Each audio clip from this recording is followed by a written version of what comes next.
So in Sri Ramcharitmanas, Tulsidas sings, I have two more chopan to do her to bring my lesson to an end. Tulsidas sings.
Lord Mahadev is witnessing this, he and Mother Parvati. They are witnessing all the proceedings that's taking place. And Lord Mahadev now addresses Parvati, saying her, Uma leaves the Lord, Mother Parvati. Uma dariyo kit ki nai, sabahi na chawat Ram Gosai. He says, O Uma, that this Almighty Sri Ram makes everyone dance like puppets. Now, what he's referring to, that Tara, who is this greatly, highly developed soul, has succumbed because of that situation. Why? Because of the Maya Jal. Because of Maya, we are all in this. Now, Maya has no power of its own. Maya is a power of the Lord. And if he wields that Maya, we are all covered. We can't get away. How then can we get away from that Maya? We have to submit ourselves in abject humility, surrender to the feet of the Lord, and then he withdraws that Maya. When he withdraws that Maya, our thinking becomes clear.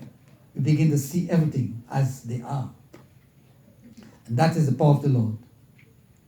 So when we surrender to the Lord, when we use bhakti and devotion and all throughout our lifespan, he withdraws that Maya. That veil from the eye comes out and we begin to see clearly. So when he gave that gyan to her, by virtue of that upaja gyan, he was able to withdraw this Maya. And now she's able to see clearly. And she understands fully. This is a situation that I cannot change. I cannot reverse. So what options do I have? My option is to surrender to the feet of my beloved Sri Ram. Param Bhakti, great devotion to the feet of my beloved Lord.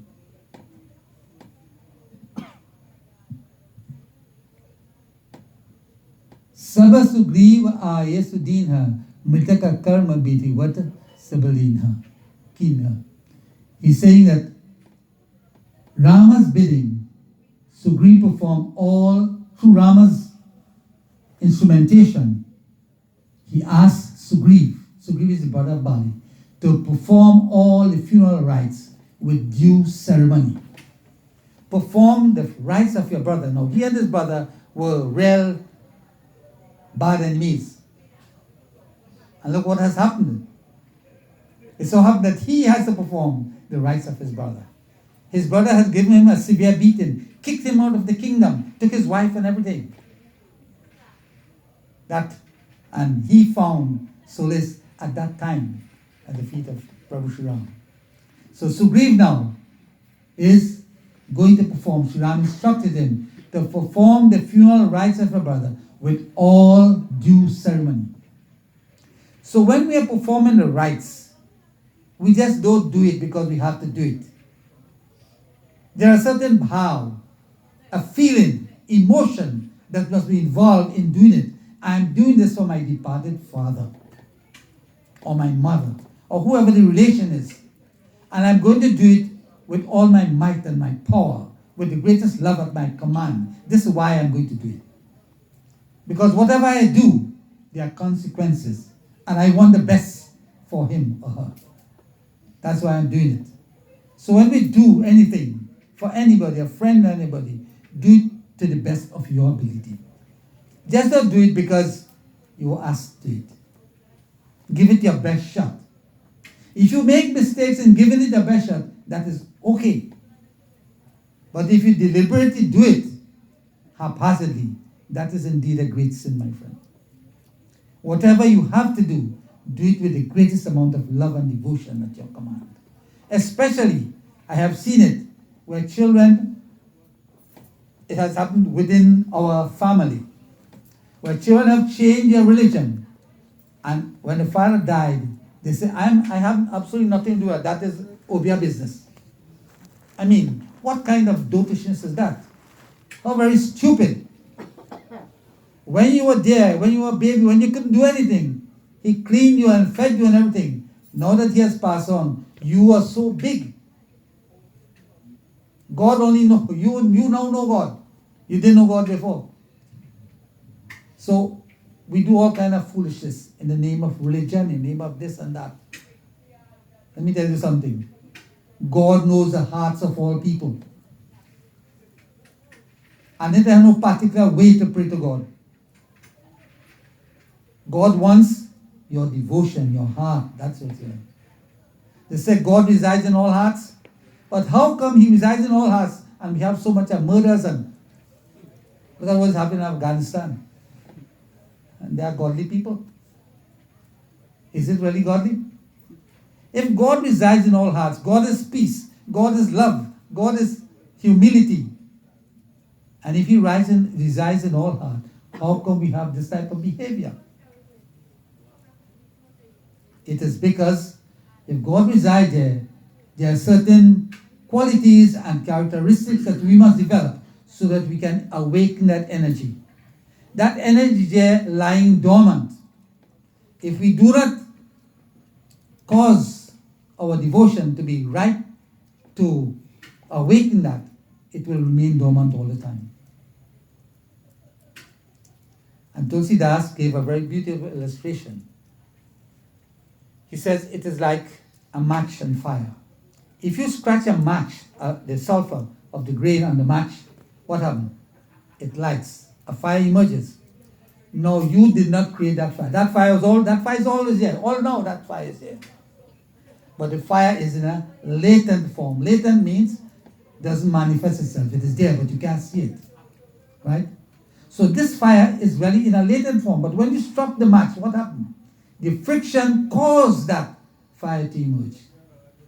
So that fire needed a certain condition in which to manifest itself. In a similar fashion, God resides within our heart. What is the friction we need to awaken that? That friction of devotion, praying, divine love. When you develop that divine love within you, that begins to blossom forth. You begin to speak differently, begin to act differently, begin to think differently. Man, karam, bachan se. And you know, this person has reformed. And that is the reformation that we want in all of us. Principles Yabar Ramachandra Bhagwan Ki Jai. So the final chaupai before the Doha Tulsidas sings.